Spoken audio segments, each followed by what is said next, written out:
TTF Vasan மீது பதிவு செய்யப்பட்ட விவரங்களை தாக்கல் செய்ய காவல்துறைக்கு உத்தரவு பிறப்பிக்கப்பட்டிருக்கிறது நீதிமன்றம் தரப்பிலிருந்து. இது பற்றின மேலும் விவரங்களை செய்தியாளர் ரமேஷ் வழங்கிட கேட்கலாம். ரமேஷ், வணக்கம். மேலும் தகவல்களை சொல்லுங்க. வணக்கம். யூடியூபர் டிடிஎஃப் வாசன் மீது இதுவரைக்கும் எவ்வளவு வழக்குகள் பதிவு செய்யப்பட்டிருக்கு அப்படிங்கிற விவரத்தை தமிழ்நாடு காவல்துறை தாக்கல் செய்யணும் அப்படின்னு சென்னை உயர்நீதிமன்றம் உத்தரவிட்டிருக்கு.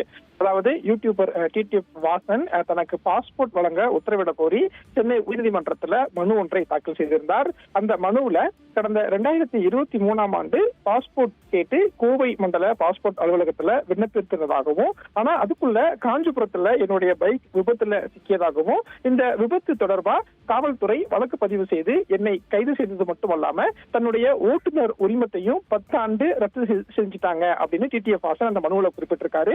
அதே மாதிரி தன்னுடைய பாஸ்போர்ட் விண்ணப்பத்தின் மீது இதுவரைக்கும் எந்த நடவடிக்கையும் இல்லாம நிலுவையில இருக்கு அப்படின்னு ஒரு மனுவை சென்னை உயர்நீதிமன்றத்துல குறிப்பிட்டதோடு தன்னுடைய பாஸ்போர்ட் விண்ணப்பத்தின் மீது உரிய காலத்துக்குள்ள முடிவெடுத்து தனக்கு பாஸ்போர்ட் வழங்குவதற்கு உத்தரவிட வேண்டும் அப்படின்னு உயர்நீதிமன்றத்தை நாடியிருந்தாரு. இந்த மனு அப்படிங்கிறது நீதிபதி பரத சக்கரவர்த்தி முன்னிலையில இன்றைக்கு விசாரணைக்கு வந்தது.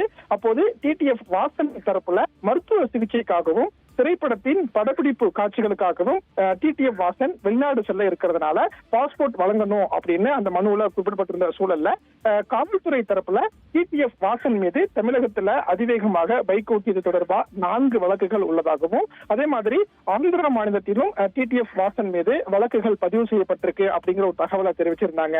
இதை எல்லாமே பதிவு செய்து கொண்ட நீதிபதி டிடிஎஃப் வாசன் மீது காவல்துறை இதுவரை பதிவு செய்துள்ள அனைத்து வழக்கின் விவரங்களையும் தாக்கல் செய்யணும் அப்படின்னு காவல்துறைக்கு உத்தரவிட்டதோடு இந்த வழக்கு விசாரணையை ஜூன் 2ஆம் தேதிக்கும் தள்ளி வச்சிருக்கிறாங்க.